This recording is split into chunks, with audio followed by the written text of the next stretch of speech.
Joining me now, Republican Congressman French Hill of Arkansas. Good to see you, Congressman. Hey, Lauren, thanks for having me. Why did you vote yes on this bill? I voted yes on this bill because Mr. Trump wanted to rebuild our military. That's the whole focus here. We've got the first pay raise for our men and women in uniform in 8 years. And President Trump, when he got into office, said, that's the first thing I want to do is our biggest, most important constitutional duty to defend the homeland and defend our interests abroad. And that's why I voted yes. There was nothing done on DACA, nothing done for Dreamers, but there was a win for the border wall, correct? There was. There's about 100 miles of additional border security in this bill. New judges, over 100 new immigration judges on the border to adjudicate people who are there illegally. So there were some wins on both Homeland Security and a big one on national defense. But how do you reconcile the different Republican points of view on this? Because you have Speaker Paul Ryan saying, look, the GOP House passed all of these bills back in September, and we asked for 74 miles of border wall funding. We did 100 in this bill. Yet, you have Jim Jordan, the House Freedom Caucus, the co-founder, saying this is the worst bill I've seen in my 10 years in Congress. How do you justify the two different Republican points of view and also control the deficit? Come on, $21 trillion. Right. Yeah, the deficit's a problem, and I think we have to reform our mandatory spending programs, which is 2/3 of spending. As big as this bill is, as you know, the $1.3 trillion only represents 25% to 1/3 of federal spending. The other 2/3 we don't vote on, and that's why I've called for a vote on the floor of the House for a balanced budget amendment. And I hope to have that before tax day in April. That's my objective. Because we have to get our house in fiscal order, and we do that through reforming our mandatory spending programs.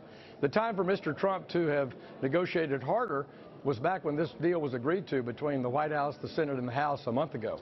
And I believe that Speaker Ryan's done the best he can with the bad hand that's been dealt by not having all the appropriations bills passed in the Senate and not having 60 votes in the Senate.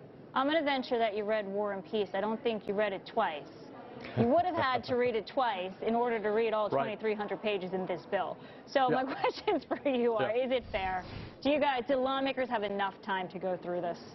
Well, 2 points. One, we passed all 15 of our appropriations bills before September 30th. That was the base text for this bill. So much of what's in this 2,000 pages was approved by regular order in the House.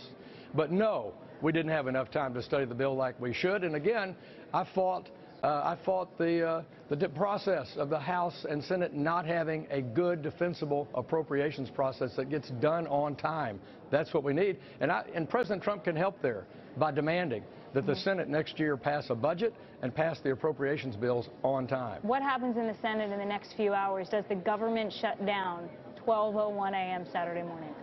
I don't believe so, Lauren. I think the Senate will concur and send this measure to President Trump. Why?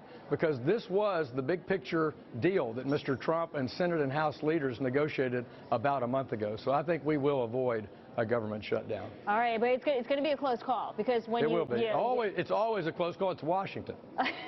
But President Trump was elected to change the way Washington does business. I guess it's a lot harder than he thought. Well, he's hard at it, and we want him to change it. And the first thing we can do is honor our troops and fund them in the right way, and secondly, change this appropriation and budget process and get it working for the American people. All right, Congressman Hill, thank you so much for your time.